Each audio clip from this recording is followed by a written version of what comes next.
नमस्ते दोस्तों, लाहू शहर पर के उठान गीत अच्छा लगे लाइक सब्सक्राइब कमेंट बॉक्स में ज़रूर बताएं। मेरे गाना कैसे लगा, मेरी वीडियो फुल देखिएगी बढ़ाई। जौने दिन राम तोर जलम भये धगरिन मांग भाई, धगरिन मांगे लागी सोन कह सुआवत भाई, नरवा छीना बहो। जौने दिन राम तोर जलम भये नामुन मांग भाई हो, नामुन मांगे लागी सोनिया कह कटरवात भाई, बुकवा पी सब हो।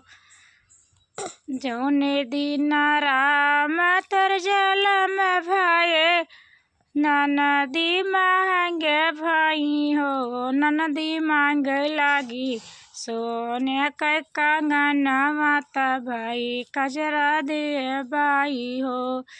ननदी मांगे लागी सोने कह कंगनवात भाई, कजरा लगाई बहो।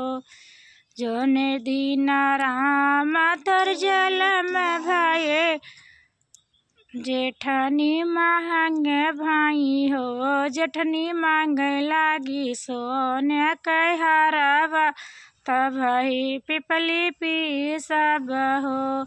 जेठनी मांगे लागी सोने कह हरवा तब भाई, पिपली पी सब हो।